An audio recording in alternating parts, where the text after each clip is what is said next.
hawawezi kuishi miaka 30 mbele wala 40. Kiangalia umri wao viongozi wa dini hao. Wanataka waache wameharibu kizazi hiki na ukipandikiza chuki mbaya.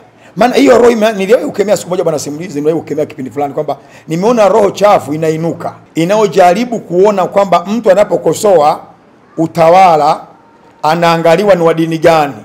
Kama walioko watawala wana dini ya Kiislamu, na cha ajabu sasa hawaongozi nchi kwa msaafu wala kwa hadithi kama ni Waislamu. Kama ni Wakristo hawaongozi nchi kwa Biblia wala Ukristo. Wanaongoza nchi kwa mujibu wa katiba, sheria na kanuni za nchi. Sasa mtu anapokwenda ukosolewa ukasema anakosolewa kwa sababu ni Muislamu, unapata wapi ujinga huu? Mtazamaji wa channel yetu, tunakaa hapa bwana na Mwalimu Medad. Kitu kikubwa ambacho tunazungumzia ni sasa hivi baada ya kuonekana viongozi wa dini wameanza kuchanganya, yani wanachanganya yale ambayo yalitokea katika uchaguzi wa mwaka huu 2025 kutuchanganyia kwenye mambo ya dini. Kwamba ni kama tumeona kuna mgawanyo fulani unatokea kati ya Waislamu na Wakristo. Wakristo wanavutia kwao, Waislamu wanavutia kwao. Sasa kitu ambacho tunaona kama mtatuletea ugomvi wa kidini ambao utakuwa ni hatari zaidi kuliko vile ambavyo vilitokea mwanzo. Mwalimu, nikasema leo tuongelee hivi, nisikie kidogo maoni yako kama wewe mwenyewe mwalimu wa Kikristo, unasemaje juu ya haya ambayo yanaendelea sasa hivi, hasa kwa upande wa viongozi wa dini kutaka kuleta kama mgawanyo fulani hivi. Kila mtu anavutia kwake. Karibu mwalimu, habari za leo, wasalimia watazamaji. Bwana Simulizi, nakushukuru, lakini pia watazamaji wa channel nzuri na bora ya Simulizi na wasalimia kwa siku ya leo. Swali lako ni nzuri sana mtangazaji, kwamba ambacho umekiongea hata mimi binafsi kinanisikitisha sana. Nimekuwa nikifuatilia, nikiangalia matamko, mafundisho, mahubiri kwa upande wa Kristo, kwa upande wa Waislamu, yani kwa ujumla viongozi wa dini. Nimeona kitu ambacho wanakifanya kwa sasa ni kutaka kuleta matatizo zaidi. Na ni dhahiri ni watu wasiokuwa na nia njema. Kwa hiyo kama serikali inabidi waangalie kwa jicho la tatu. Hawana nia njema kabisa. Wana lengo la kuharibu nchi kuliko hali iliyopo sasa. Yaani wanachotaka kukifanya sasa hivi viongozi wa dini ni kuzima moto kwa kumwagia petroli. Matokeo ni mlipuko zaidi. Ima wanajua au ni ujinga tu, mawili. Ima wanajua au ni ujinga. Wanapokuwa na panda ya mambo, mimi siyaungi mkono masuala, kwa sababu sasa hivi wana lengo la kututoa Watanzania kwenye agenda au kuwatoa vijana kwenye agenda. Agenda waliokuwa nayo na chanzo cha maandamano, serikali sio kwamba ijui. Inajua vizuri tu. Inajua, na ndio maana rais amesema tufanye maridhiano. Uwezi kufanya maridhiano kwa kitu ambacho ukijui. Kwa agenda ya vijana nchi nzima bila kujali itikadi yao ya kidini wala kabila, wanadai haki kwenye maeneo mbalimbali. Na ndio maana rais kwa kuliona hilo ameamua kuunda wizara maalum ya vijana, kwamba kuna shida kwao. Hasa madai yao wanataka haki. Haki kwenye nini? Wanataka haki ya katiba mpya, wanahitaji haki ya tume huru ya uchaguzi, wanahitaji watendewe haki kama na kwenda kwenye vyombo vya sheria kama ni mahakamani au polisi, wanahitaji haki. Hiyo ndio agenda zao. Na serikali imeliona hilo, hiyo point imeiona. Sasa wanapokurupuka viongozi wa dini wanakuja kuanza kusema nikaona kiongozi mmoja wa kidini anasema yale maandamano ya tarehe 29 waliokufa wengi ni Wakristo. Hii ni kauli moja mbaya sana. Yaani serikali ilipaswa kumchukulia hatua haraka kiongozi wa namna hii, kwa sababu unaleta ugombanishi mkubwa na serikali. Kuna maswali ya kujiuliza kwamba unaposema waliokufa wengi ni Wakristo, swali la kwanza, ulikuwa na sensa gani ya kujua kwamba walioandamana ni Wakristo walio wengi? B, ulikuwa na sensa gani kujua kwamba waliouawa wengi ni Wakristo, Waislamu ni wachache? Ulikuwa na sensa gani? Na C, lengo lako la kusema waliokufa wengi ni Wakristo, lengo lako ni nini hasa? Yaani unapoongea kitu na point yako ni nini? Maana yake unataka sasa Wakristo wajenge chuki na serikali, waseme kumbe serikali rais Muislamu. Unajenga nini hapo? Yaani anaharibu. Unajua unapotaka kuongea jambo usikurupuke bwana Simulizi kuongea jambo kwenye mazingira kama yaliyopo sasa hivi Tanzania, kwa kitu ambacho labda unaweza kuropoka tu bila kujua athari yake. Lakini pia lazima uangalie kizazi unachoongea nacho. ambacho siku hizi ni maarufu kama kizazi cha Gen Z, unachoongea nacho kizazi hicho unalenga kuwafundisha nini? Kimsingi ni jambo baya. Wasiwaondoe vijana kwenye agenda ambayo mpaka serikali imeiona, agenda mpaka ambayo serikali imeikubali. Ndio maana nikasema tufanye maridhiano. Maridhiano ni nini? Maridhiano ni kukubaliana kwamba bwana, wewe bwana ndio chanzo cha, kwa mfano kama ni familia, wewe bwana ndio chanzo cha kuleta tatizo hapa, na wewe unasema ni kweli, lakini wewe ulisababisha hapa. Okay, tumekubaliana kila mtu ana tatizo sehemu fulani. Tufanye nini ili siku nyingine tusirejee kwa jambo hili baya? Mnakubaliana, lakini dhamiri ya kweli iwepo kwamba mmoja lifanyike, mbili mnasainiana, mnakubaliana, na kila upande unaanza kutekeleza kwa vitendo. Ndio maana maridhiano. Lazima kwanza mkubali, maana mmoja kwenye maridhiano kama bwana simulizi tuligombana, sasa tusameheane, tushikane mkono bwana simulizi bwana ameisha huo ni unafiki. Lazima kwa nini simulizi tumegombana? Chanzo cha ugomvi wetu ni nini? Kilichopelekea tumekaa miaka yote bila kugombana, mimi tumegombana na wewe simulizi. Ni nini chanzo chetu? Mimi na wewe simulizi tumeshana mapanga, tumefikaje hapa? Kwa mkisha tafuta tatizo, hata kwa daktari, ukienda kwa daktari mzuri anayejua wajibu wake, ukifika bwana simulizi unaumwa, yeye wakimbilii kama mimi natapika naumwa kichwa na alisha sana, wala vimshughulishi hiyo vitu daktari. Kinachomshughulisha ni nini kinasababisha ualishe, nini kinapelekea umwe kichwa, nini kinapelekea utapiki. Kwa mkishadhibiti hiki, hizi ni dalili tu za kuniambia kuna tatizo. Sasa toshangaa daktari nakuja na kuambia kwa Panado fende gani ukate kualisha ili azui ili hatibu chanzo cha kualisha au cha kutapika, huyo daktari anania ovu. Kwa hiyo kama kwenye maridhiano lazima serikali nakaa na wahusika, kama ni wananchi. Sasa sijajua watakana wananchi gani, watakana nani, wanaridhiana. Kwa hiyo viongozi wa dini wasiwatoe Watanzania kwenye agenda hapa na simulizi. Agenda wa Tanzania waliokuwa nayo na ambayo serikali imekubali, wanahitaji mageuzi kwenye maeneo mbalimbali, wanahitaji katiba mpya, sio kufanyia vira katiba mpya ambayo anao mzee Warioba. Ni serikali hii miaka 11 iliyopita ilitoa fedha, wakapita kuanzisha kusikia maoni wa Tanzania wanasema nini, kwamba bwana simulizi sisi wa Tanzania kwamba tunahitaji siku moja mtu ambaye anahitaji kuwa rais wetu au kiongozi yeyote, tumwambie bwana muongozo ni huu hapa. Muongozo wetu ni huu, yani ndio katiba. Chungulia uangalie, je, kwa sifa zako na tabia zako unaweza kumudu? Wakasema tuwe na katiba ambayo mtu asiye mwadilifu, mwenye nia ufisadi, akichungulia tu jinsi kwa katiba ani aogope kuchukua fomu. Sasa hiyo ndio malengo yao. Kama ni tume, iundwe tume huru ambayo kila mtu anayeingia pale anakuwa ni fair play. Watu wajua, watu wa mpira. Iwe ni tume huru kiasi kwamba uchaguzi uko huru, wazi na haki. Yaani hata mtu akishindwa kwa haki akajaribu kulalamika, watu wamzomee. Waseme simulizi acha hizo, tumeona bwana tume iko huru kabisa, yani tumeona vizuri sana. Unalalamika kitu gani? Ndicho Watanzania wanakitaka. Sasa siku uletea mambo ya udini unaupandikiza kwenye nini? Kwenye vurugu ambazo zimetokea tarehe 29. Hii ni jambo moja baya sana. Silikubali bwana simulizi na wala siliungi mkono ili jambo. Serikali na hili jambo la simulizi limeanzia, labda nyinyi jana unaweza msielewe sana, lakini la muda kidogo, ili jambo la kujaribu kupandikiza mawazo ya udini kwenye masuala ya siasa ni la muda mrefu. Hili jambo la muda mrefu, kuanzia miaka 2000 ile kulikuwa na movement fulani wakati wa uchaguzi wa mwaka 2000. Kuna watu walikuwa wanapita nchi nzima wanasema jamani, CCM kirefu chake maana yake ni Catholic Church Movement. Okay. Wanasema CCM kirefu chake maana yake ni Catholic Church Movement. Okay. Msichague. Ikapandikizwa mbegu fulani ya udini hapo. Wakati ule wa Mkapa na nini katokea kitu. Na wakawa na mlengo mwingine. Ikaenda hiyo kitu ikaisha. Kwa hiyo kwenye kila uchaguzi imekuwa inaibuka hivi. Hilo jambo linaibuka na kuzama. Sasa mazingira kipindi kile bwana simulizi tofauti na leo. Mazingira kipindi kile yalikuwa nafasi ya kupandisha udini, mazingira yalikuwa yaruhusu sana kwa sababu vyombo vya habari havikuwa kama leo. Ilikuwa mpaka kutoa uchochezi wako magazeti yaandike au televisheni itangaze.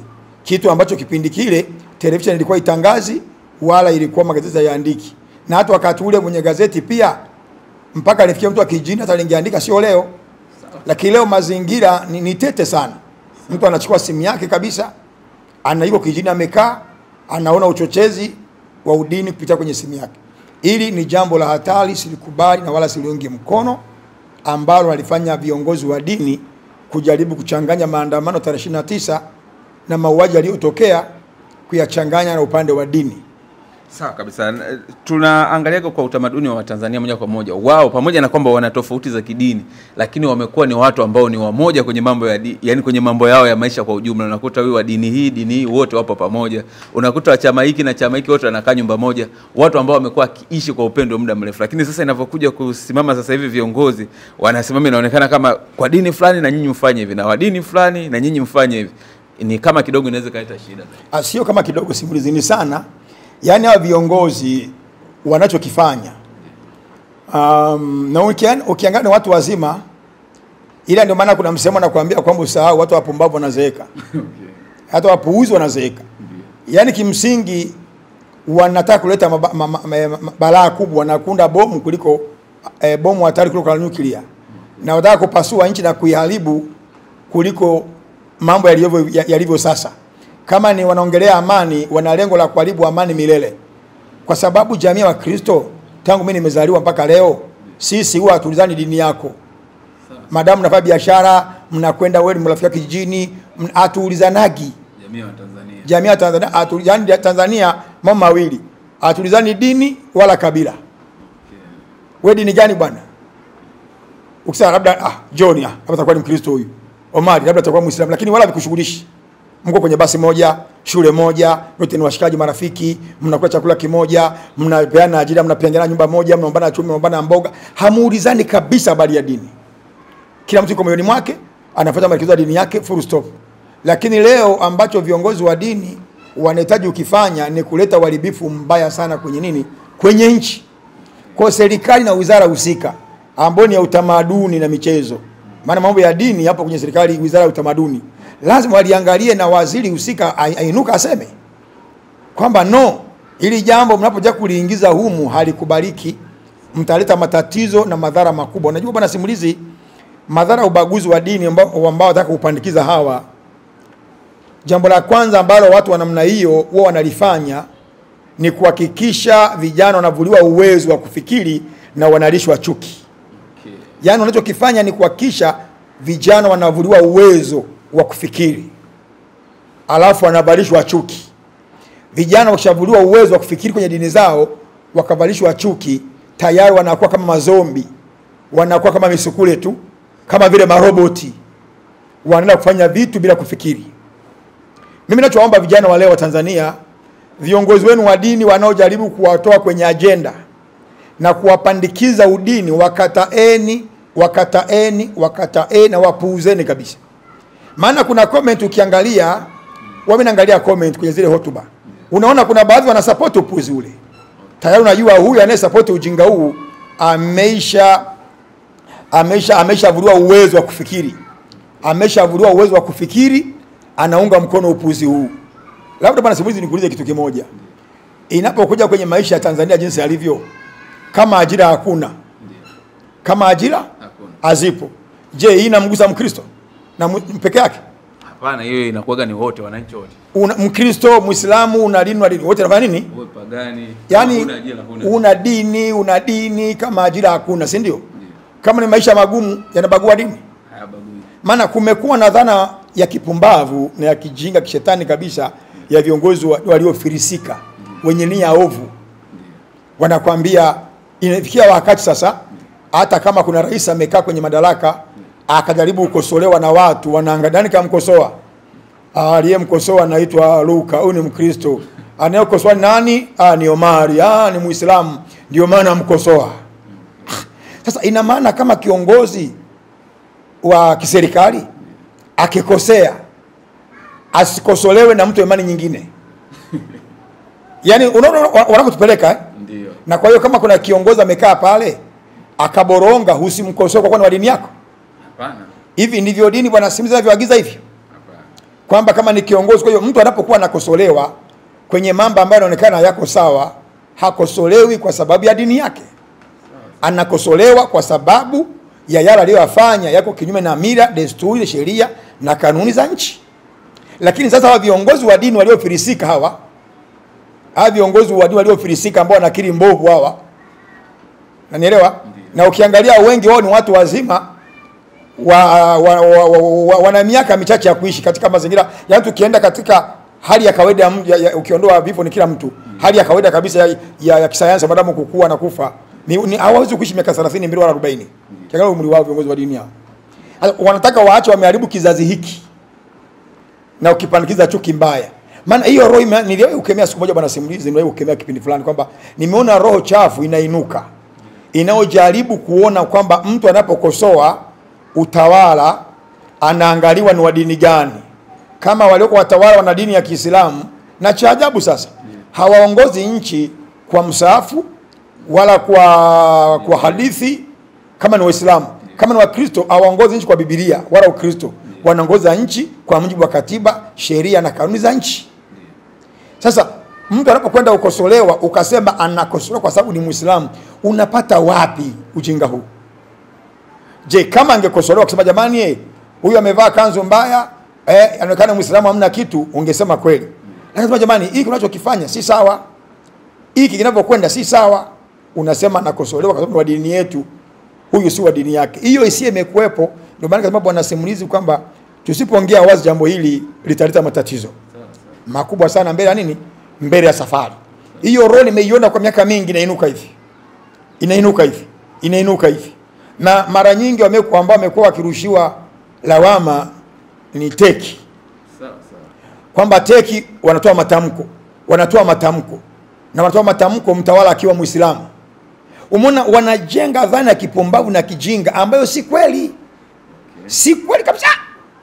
Kwa mfano, teki walitoa matamko mengi wakati wa utawala wa Magufuli. Mengi tu. Wakimkosoa na kumlaumu hali ambako waliona hajafanya sawa, na yule ni Mkatoliki mwenzao. Ikifika Jumapili anakwenda kanisani kwao anakula sakramenti. Lakini bado walikuwa wanatoa nyaraka za Pasaka, nyaraka za Krismasi, za mwaka mpya na matamko kwa utawala wa Magufuli aliyekuwa Mkristo tena Mkatoliki mwenzao wale teki. Walimkosoa. Haya, kipindi kile kama nasema wanataka kubandikiza udini wa kipumbavu kabisa. Haya, kipindi kile ambapo litokea watu wakakimbia nchi kama kina Wenje, wakimbia kina Lisu, wakakimbia kina nani wale kina Heche na wengine. Si Wakristo wale? Ndio. Aliyekuwa kiongozi alikuwa nani? Si Mkristo yule? Okay, ndio. Sasa unaweza kusema kwamba ni udini, hasa hatumhukumu yule kwamba alifanya vile kwa sababu ni Wakristo wenzia ama si Wakristo. Ni tabia tu ya mtu. Nakupa mifano tu ili mtazamaji aone picha, apuuze wanaojaribu kupandikiza nini? Udini kwa watu. Kwa nia ovu wakitumiwa na shetani. Maana shetani maandiko yanasema msimpe ibilisi nafasi. Msimpe ibilisi nafasi. Kwa hiyo hawa wanataka kumpa ibilisi nafasi kwa kupandikiza udini wa kuharibu jamii, wa kuharibu nchi, wa kuharibu mustakabali wa taifa letu. Ni lazima tuwakatae, ni lazima tuwapinge. Na hizi hisia za mtu anapokuwa anakosolewa, mkaanza kuangaliana majina, simekupa kwa muda mrefu na zinazidi kupata nguvu. Kwa hiyo kiongozi hakosolewi kwa sababu ya dini yake. Anakosolewa pale inapoonekana amekwenda kinyume na utaratibu wa sheria na kanuni za nini? Za nchi. Kwa sijengwe hisia kwamba anakosolewa kwa sababu ni kiongozi wa dini fulani. Tumeona viongozi wa kisiasa wanakosoa viongozi hasa wa upinzani. Wamekuwa wanakosoa viongozi walioko madarakani bila kujali dini yake, madama anakosea wanamkosoa. Ukijaribu kuleta udini unakosea. Nimejaribu kukupa mfano mdogo tu upande wa Magufuli. Wakati wa Kikwete kama unafuatilia vizuri. Sheponda alipata misukosuko mingi. Utawala nani? Kikwete Muislamu, Sheponda Muislamu. Je, alikuwa anamuona kwa kwani Muislamu mwenzie? Kama aliona labda Sheponda kuna vitu afuate taratibu za nchi, ndio serikali kaamua kufanya nini? Kumwandama. Kama aliona wao kama kuna vitu anavifanya kinyume na taratibu za nchi. Lakini alikuwa ni Muislamu na wewe alikuwa ni Sheikh Muislamu. Kuna jaribu watazamaji wangu wafungua akili, muone hao wanaolipuka leo na kutaka kupandikiza udini walipokuwa na nia ovu. Haya, matamko wanaojaribu kulaumu ya teki. Hivi kwenye matamko ya teki bwana mwandishi kama unafuatilia mwenyewe, unaweza kuniambia ni wapi umeona teki toka waanze kutoa matamko waliwatoa tamko la udini? Hapana. Kusema labda teki wametoa tamko la udini kwamba jamani hili hapa lina udini. Unashai kuona? Hapana. Wanalaumu vitu vile ambavyo vinakonekana kwamba vinakwenda kinyume na tamaduni, sheria na kanuni za nchi. Matamko yao yote. Sasa mtu anapokuja ukurupuka huko na kuja kuanza kuwabagaza teki, ana nia gani huyu? Ana nia gani huyu? Kwa nini ungesema jamani, huyo mtu ungemuuliza, una walaumu teki? Hebu niambie kwenye matamko yao yote unayoyajua bila leo tuone tamko ambalo lina harufu ya udini, leteni tuone. Hamna. Kama ni ushauri wa teki, wamekuwa teki wanatoa ushauri siku zote. Hata mambo yaliyotokea kabla uchaguzi walitoa matamko mengi na ushauri wa aina nyingi teki kuhusu uchaguzi uendeje, mambo yaendeje. Kwa hiyo viongozi wa dini, bwana Simulizi mtangazaji, siwaungi mkono. Hawa Tanzania inabidi wapuuze na wasiwasikilize kabisa, kwa sababu wana nia ovu ya kuvuruga nchi yetu. Sio ndio bwana Simulizi? Sawa sawa. Sasa kwa kumalizia, nitaka uongelee hili swala, kwa sababu mimi nimekufuata wewe kama mwadhiri, mwalimu ambaye vile vile huwa mnafanya midahalo ya Waislamu na Wakristo, ambao nyinyi huwa mna uwezo wa kukaa pamoja baada ya kubishana hoja, lakini bado huwa mnakaa pamoja. Kwa hiyo nilikuwa naomba umalizie kwa hilo, tufunge kipindi. Ni sawa. Sasa wakati nakuja hapo, nimekumbuka jambo moja bwana mtangazaji, nilimalizie kidogo. Pia ni kuna dhana ambayo imekuwa inajengwa na viongozi wa dini, pia nimeona hata wanaliongelea sana na baadhi ya wanasiasa Tanzania hata duniani, la kusema viongozi wa dini wasijihusishe na siasa. Wasichanganye dini na siasa, sio wasijihusishe, wasichanganye.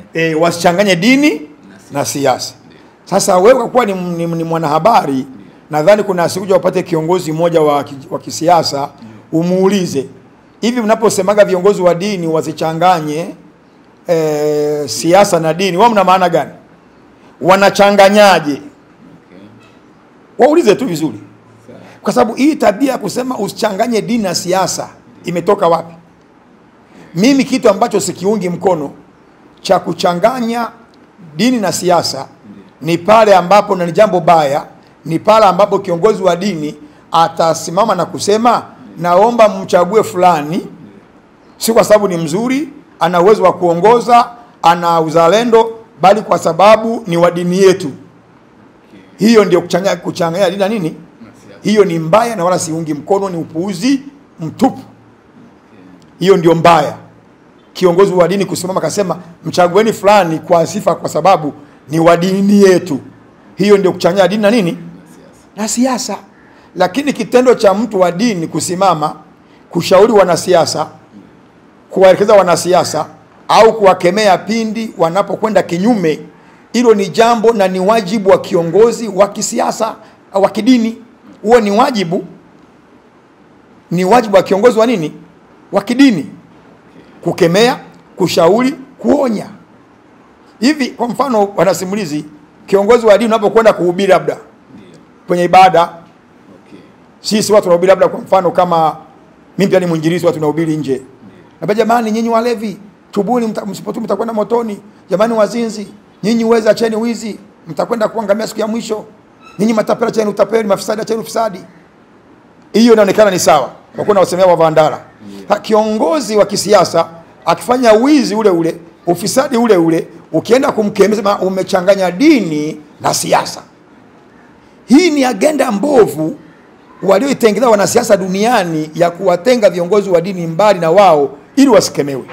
Na ziko sababu tatu bwana Simulizi kwa nini viongozi ambao si waadilifu kwenye siasa wanajaribu kujifuta kwenye mwavuli wa usichanganye dini na siasa. Moja, sababu za viongozi wa kisiasa kukwepa kukosolewa na viongozi wa dini. Lakini viongozi wa dini walio waadilifu, sio nyoshe mkono kwa wanasiasa na wewe ni muhuni, wewe ni mwadilifu kweli kweli. Sababu ya kwanza, sababu za viongozi wa kisiasa kukwepa kukosolewa na viongozi wa dini. Sababu ya kwanza, kujilinda dhidi ya uwajibikaji wa maadili. Viongozi wa dini mara nyingi huwakumbusha viongozi wa serikali kuhusu maadili, haki na wajibu wa kuhudumia watu kwa uadilifu. Viongozi wa kisiasa waliopotoka hawapendi kukumbushwa wajibu wao kuhusu maadili, kwa sababu kuna uwezekano mkubwa wamekiuka au wanakiuka misingi hiyo. Kwa hiyo wanapotishiwa kufichuliwa au kukosolewa, hutumia hoja ya kutenganisha dini na siasa ili kufunika makosa yao. Hiyo ndio sababu ya kwanza ya viongozi waliopotoka.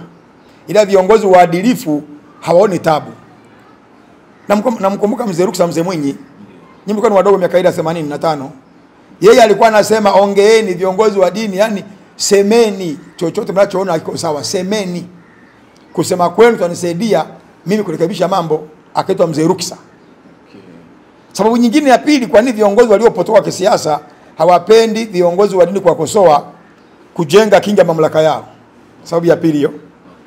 Kwa kusema dini sigusani na siasa, viongozi hawa hujaribu kuzuia mtu yeyote ambaye hana mamlaka ya kisiasa kuwakosoa au kuhoji maamuzi yao.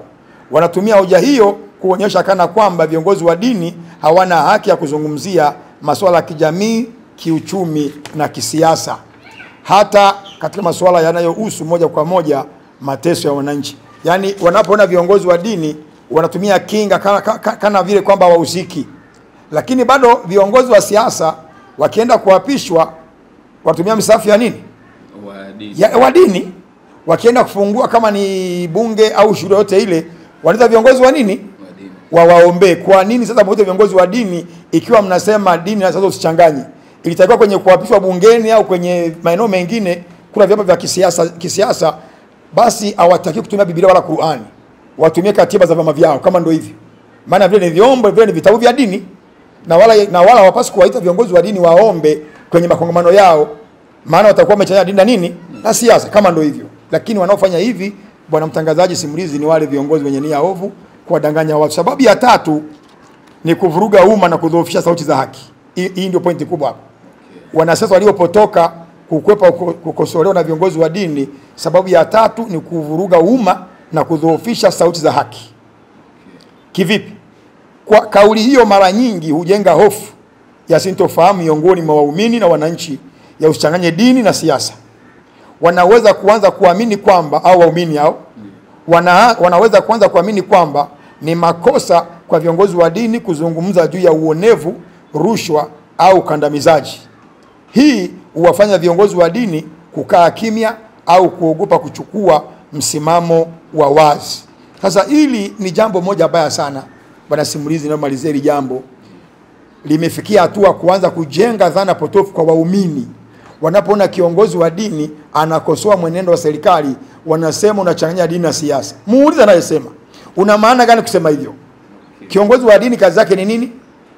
Ni kuelekeza maadili, kukemea maovu na kuelekeza watu wafanye maadili. Kwani kiongozi wa kisiasa akishavaa cheo cha kisiasa ameshakuwa Mungu tena huyo? Kiongozi wa dini hana tena acha kumkosoa? Tunapokosoa walevi, mbona wapigi kelele kama jamani mnachanganya dini na ulevi? Tunapokemea mafisadi mitaani, mbona wasemi jamani mnachanganya dini na ufisadi mitaani? Inakuwa jambo hilo. Serikali kwa mfano kila siku imekuwa inaomba, jamani viongozi wa dini tusaidieni, maadili yameporomoka, kemeeni vitendo visivyo vya maadili mitaani, kemeeni viongozi wa dini, si ndio? Sasa kama tunaambiwa tukemee maadili yameporomoka mitaani, tukemee vitendo viovu, sasa inakuwaje wanapokemewa wao wanakasirika? Kwa hiyo bwana simulizi, unaweza ukaona hiyo kauli ya usichanganye dini na siasa, hii ni neno linalotumiwa na wanasiasa waliopotoka kujilinda, kujificha viongozi wa dini wasiwakemee. Lakini viongozi wa dini ni wajibu wao kukemea, kurekebisha tabia za mtu yeyote bila kujali cheo na nafasi yake aliyokuwa nayo. Hiyo ndio kazi ya viongozi wa dini. Na viongozi wa dini hawana mipaka ya kukosoa. Kwa mfano kiongozi wa dini hata angeenda nchi nyingine bado ana nafasi ya kukosoa mwenendo usio mzuri wa tabia mbovu katika jamii, anakemea. Ndio kazi ya kiongozi. Vinginevyo sawaseme vinginevyo wanasiasa watunge sheria waseme hivi, viongozi wa dini mwe mnakosoa walala hoi na maskini mitaani huko, ila sisi tukishakuwa wanasiasa tukakaa juu ni level nyingine msitukosoe, tutafute utaratibu mwingine, tutaunda dini nyingine ya kutukosoa, sio nyinyi. Waseme hivyo. Lakini viongozi wa dini wana nafasi, ila usichanganye dini na siasa. Ni pale mwanasiasa anapojaribu kusema mchagueni mtu fulani kwa sababu ni wa dini yangu, hiyo ni kosa, silikubali, siliungi mkono, ni upuuzi mtupu, silikubali. Kwa hiyo sisi kama nilivyosema bwana simulizi, nimaliza kwa kusema kwamba viongozi wa dini tumekuwa tunafanya midahalo. Mimi ngo nalifahamu, nimekuwa nifanya midahalo na Waislamu kwa miaka mingi. Tunafanya midahalo, tunacharuana kwenye hoja kweli kweli. Lakini tukitoka pale pembeni tunaombana nauli. Bwana Sheikh, mimi nauli kidogo leo, mambo si mazuri. Hata nyumbani kidogo mambo hajakaa vizuri, hebu kama una buku hapo, mnataniana, mnapeana kabisa, mnapeana hela. Mnapiga, mnasalimiana. Umeona? Kwa nini kinachogombana hizi dini haziwezi kutugombanisha? Ni misimamo ya vitabu kila mtu anavyoamini.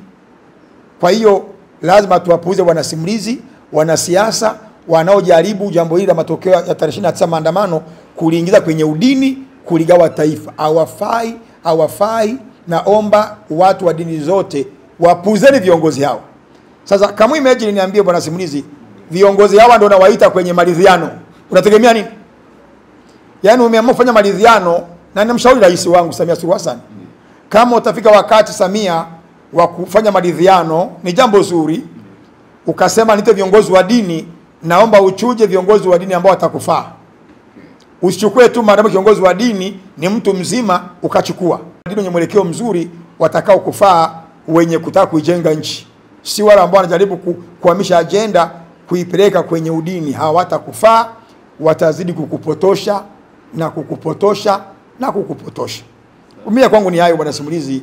Wa Tanzania, puuzeni viongozi wanaojaribu kuwatoa kwenye agenda. Agenda ya Tanzania ni kusema jamani, tunataka tutendewe haki. Haki maeneo gani? Wakati wa maridhiano watasema tunahitaji haki kipande hiki, haki sehemu hii, haki sehemu hii, haki sehemu hii. Na pia kumekuwa na dhana kwamba haki na amani kipi kinaanza, kipi kinakuja mwisho, si ndio?